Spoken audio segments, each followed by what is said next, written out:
mag-unboxing tayo ng parcel. So, ito siya. This is a payong. Okay. Yung payong na ito guys is napakaliit lang ha.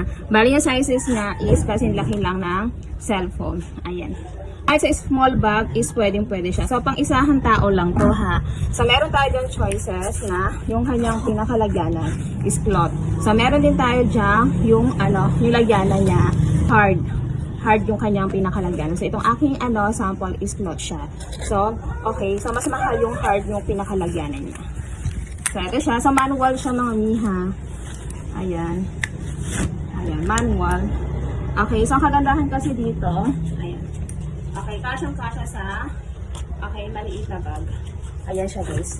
So, ito guys kahit maliit yan, okay, matibay yung mga sisi ko. Ayan siya. Okay, tamang kapal yung kanyang niya dito ha. Yung kanyang material sa fabric natin dyan. Then, okay, aluminum yung kanyang materialis dito ha. Again, aluminum po siya. Tapos yung kanyang handle is plastic. Ayan siya. Okay, so na-check out ko lang ito ng wala pang 100 pesos. Ayan. Kung naghahanap po kayo ng maliit na payong, so ayan po. Okay, kung nagustuhan nyo po, is ang link po natin is nandiyan lang sa ating screen ng ating video or sa ating basket. Ayan. Thank you so much po. Ayan siya mga sis.